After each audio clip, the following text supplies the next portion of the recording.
नमस्कार, जोहार।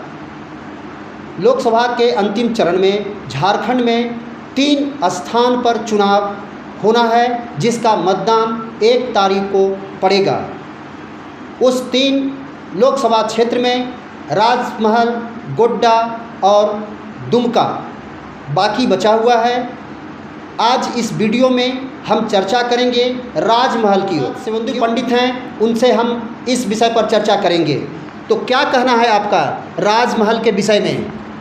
देखिए, राजमहल लोकसभा सीट पूरे झारखंड में एक प्रकार से कहें तो जेएमएम का गढ़ माना जाता है। 2019 के लोकसभा चुनाव को ले लीजिए, 2014 का लोकसभा का चुनाव को ले लें, तो दोनों चुनाव में जो है राजमहल लोकसभा क्षेत्र में जेएमएम जो है वहाँ से विजय हुई थी।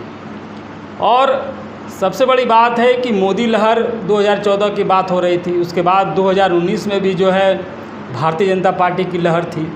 अब जो मोदी सरकार के जो मंत्री हैं, जो नेता हैं, वह कह रहे हैं कि अब की बार 400 पार, और झारखंड के जो नेता हैं वह कह रहे हैं कि बीजेपी अब जो है 14 में 14 सीट जीतेगी। लेकिन राजमहल लोकसभा क्षेत्र जो है एक ऐसा लोकसभा क्षेत्र है जहां पर हमेशा जो है झारखंड मुक्ति मोर्चा जो है जीतती रही है। लेकिन इस बार लोबिन हेम्ब्रम वहाँ से निर्दलीय उम्मीदवार के रूप में जो जेएमएम का एक विधायक भी हैं, तो इस पर क्या प्रभाव पड़ेगा? देखिए, सबसे बड़ी बात है कि राजमहल लोकसभा का जो क्षेत्र भौगोलिक स्थिति है, जो राजनीतिक है, जो संख्या बल है, वह सबसे महत्वपूर्ण है। भारतीय जनता पार्टी 2014 में चरम पर थी, 2019 में भी चरम पर थी, और दोनों बार जो है वहाँ पर हार का मुंह देखना पड़ा था। सबसे महत्वपूर्ण बिंदु है कि जो राजमहल लोकसभा का जो राजनीतिक जो स्थिति है उसको सबसे बड़ी समझने की ज़रूरत है। राजमहल लोकसभा जो है उसमें 6 विधानसभा हैं, और 6 विधानसभा में 3 ऐसे विधानसभा क्षेत्र हैं जहाँ पर भारतीय जनता पार्टी जो है कह सकते हैं कभी नहीं जीती है। एक है सिकारीपाड़ा, दूसरा है जाकर के आपका बरहेट, और तीसरा है लिट्टीपाड़ा। इन 3 जो विधानसभा क्षेत्र है, जो आदिवासी बहुल इलाका है और एसटी रिजर्व सीट है, यहाँ पर जीतना भारतीय जनता पार्टी जो है काफ़ी मुश्किल है, वहाँ पर जीत ही नहीं पाती है। इस प्रकार से राजनीतिक कह सकते हैं, सामाजिक समीकरण कह सकते हैं। पूरे झारखंड में 14 लोकसभा क्षेत्र है, और 2 सीट जो है 2019 में हारी थी। पहला राजमहल और दूसरा सिंहभूम में जो है गीता कोड़ा जीती थी, और राजमहल में विजय हाजरा जीते थे। और इस बार का जो चुनाव है वो काफ़ी कड़ा मुकाबला माना जा रहा है। इस बार चुनाव मैदान में कौन कौन खड़े हैं जो टक्कर में हैं? देखिए, 14 उम्मीदवार जो है मैदान में हैं, लेकिन 3 उम्मीदवार की चर्चा खास करके हो रही है। पहला तो एनडीए का उम्मीदवार जो ताला मरंडी हैं, जो भारतीय जनता पार्टी से हैं। दूसरा इंडिया गठबंधन से उम्मीदवार है जो विजय हाजरा हैं। इन दोनों के बीच के मुकाबला है, और वहाँ के जो वोटर हैं, जो रिजल्ट जो कह सकते हैं कि इन दोनों के बीच का जो मुकाबला है, और मतदाता जो है इस बार चूँकि लोकसभा चुनाव है, और लोकसभा चुनाव में हमेशा जो मतदाता होते हैं वो 2 ही पार्टी को मतलब जो है देखते हैं, या तो पक्ष में देना है या तो विपक्ष में देना है। तो यहाँ पर लोबिन हेम्ब्रम क्या करेंगे? देखिए, सबसे बड़ी बात है कि लोबिन हेम्ब्रम जेएमएम के ही कद्दावर नेता थे, बोरियो से विधायक हैं, और वो पार्टी से नाराज चल रहे थे। जब से जो है मुख्यमंत्री हेमंत सोरेन बने थे, उनके कुछ सालों बाद ही जो है हेमंत सोरेन और लोबिन हेम्ब्रम के बीच जो है रिश्तों में खटास आ गई थी। वो अलग बात है कि किन मुद्दों को लेकर हुई थी, वो सब जब जाहिर है। लेकिन लोबिन हेम्ब्रम जो है वो लगातार खुल करके बोलते हैं, और अपने पार्टी के विरोध में ही बोलते हैं। इन 4 सालों के दौरान जो है लोबिन हेम्ब्रम के द्वारा जो है अपने ही सरकार को जो है कटघरे में जो है खड़ा करते रहे हैं। अब सबसे महत्वपूर्ण बिंदु में सबसे बड़ा राजनीतिक समीकरण मैं बताता हूँ कि राजमहल लोकसभा के जो 6 विधानसभा है, जहाँ पर 3 विधानसभा तो कभी जीती नहीं है। एक है महेशपुर में बीजेपी जो है जीतती हारती रही है, दूसरा राजमहल जो है बीजेपी का गढ़ रहा है, वहाँ से हमेशा जो है मतलब जो है बीजेपी जीती है। और पाकुड़ जो है वो मुस्लिम बहुल इलाका है, वहाँ पर हमेशा जो है कांग्रेस और जेएमएम, एक बार जेएमएम जीती है।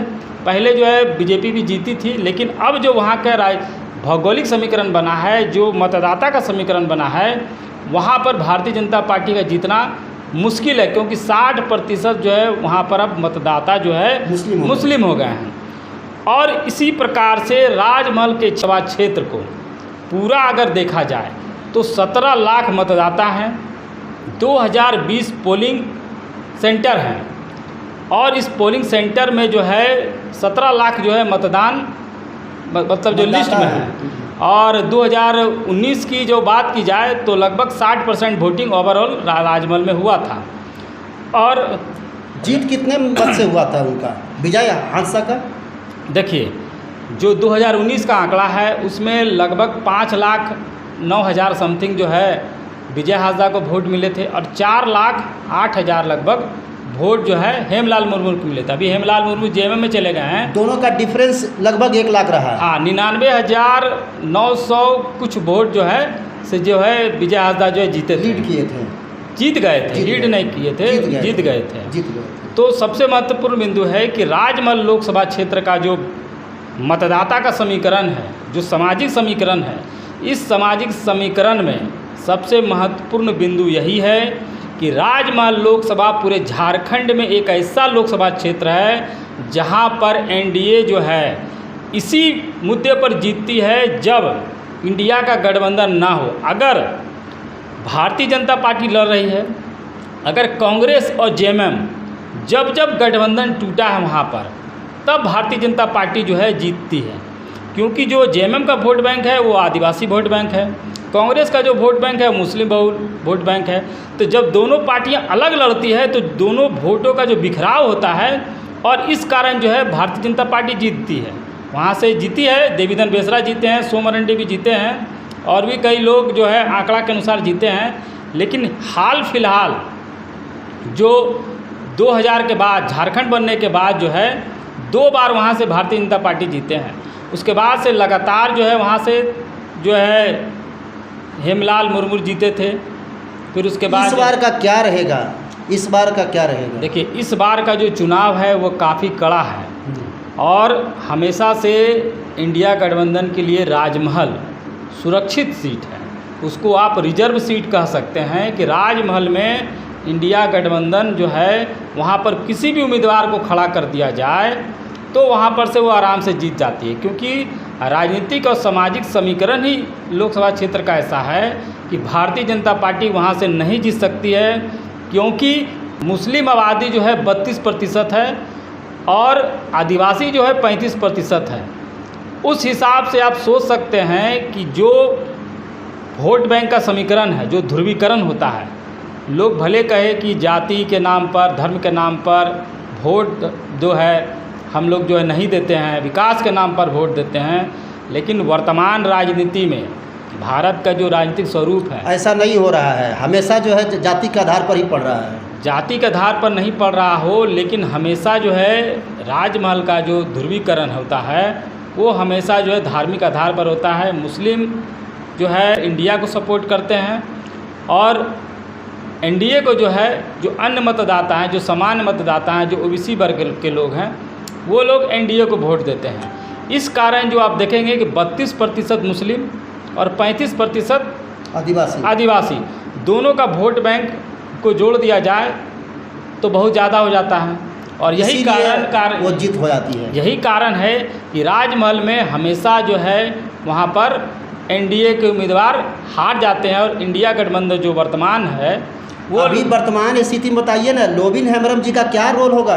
देखिए, अब यहाँ पर सबसे बड़ा महत्वपूर्ण है कि लोबिन हेम्ब्रम जो चुनाव चिन्ह कैंची लेकर के मैदान में उतरे हैं, कैंची कितना चलेगा? सबसे बड़ी बात है कि अब इसी पर निर्भर करेगा कि जो 99,915 वोट है उस पर अगर लोबिन हेम्ब्रम कैंची चला देते हैं तो फिर विजय हाजदा के लिए जीतना मुश्किल हो जाएगा, क्योंकि वो बोरियो के विधायक हैं, और जिस प्रकार से रैली कर रहे हैं, जिस प्रकार से भीड़ जुटा रहे हैं, और अपने क्षेत्र में तो नेता हैं, जो भी चूँकि विजय हाजदा जो है सांसद रहे, लेकिन उन्होंने कुछ काम वैसा नहीं किया है जिससे कि जनता खुश है। लेकिन मजबूरन बस जो है जो समीकरण बन रहा है। टिकट दे दिया जाता है तो उनको जिताना ही हाँ, पड़ता है। सबसे बड़ी बात है कि जो राजमहल के सांसद हैं विजय हांसदा, उनका बहुत ज़्यादा क्षेत्र में विरोध है। लोग जो है उनको वोट देना नहीं चाहते हैं, लेकिन जो राजनीतिक समीकरण है, जो सामाजिक समीकरण है, इस कारण जो है लोग मजबूरन जो है उनको वोट दे रहे हैं। जहाँ तक जो सूचनाएं आई है, अब जो ताला मरंडी जो एनडीए के उम्मीदवार हैं वो भी आदिवासी समुदाय से हैं, लेकिन भारतीय जनता पार्टी को बहुत कम आदिवासी लोग जो है वोट देते हैं, जो साफ बात है। जहाँ पर संथाल परगना के जो राजनीतिक पृष्ठभूमि है उसमें जेएमएम की वो कर्म भूमि मानी जाती है। वहाँ पर भाजपा और जेएमएम के बीच मुकाबला होते रहता है। तो लोकसभा क्षेत्र में जो 6 विधानसभा हैं राजमहल में, उसमें जो सामाजिक समीकरण है उसके आधार पर इंडिया गठबंधन मजबूत है। लोविन हेम्ब्रम की जो बात है, लोविन हेम्ब्रम अगर 99,915, अब जो वोट आंकड़ा बढ़ा होगा, क्योंकि अब तो मतदाता भी पॉपुलेशन बढ़ा है और 2019 की अपेक्षा में अब थोड़ा ज़्यादा मतदाता हो, 17 लाख मतदाता है। 17 लाख में अगर मान लिया जाए 60% अगर पोलिंग हो तो लगभग 10 लाख के लमसम पोलिंग हो गए। तो 10 लाख के लमसम जब पोलिंग होंगे तो उसमें अगर लोविन हेम्ब्रम 1.5 लाख पर अगर कैंची चला देते हैं तो विजय हांसदा का जीतना मुश्किल हो जाएगा। और यही महत्वपूर्ण माना जा रहा है कि सबसे बड़ी इंडिया गठबंधन के लिए एक लोविन हेम्ब्रम जो है वह पूरे साबित हो सकते हैं। जैसा कि आपने सुना राजमहल संसदीय क्षेत्र की कहानी। अभी लोविन हेम्ब्रम जी जिनका कैंची छाप है वो कितनी कैंची चला पाते हैं, और कैंची जब उनका चलेगा तो इसमें कौन जीतेगा और कौन हारेगा, आने वाला रिजल्ट आपको बतलाएगा। तो चलिए बने रहिएगा हमारे साथ। धन्यवाद।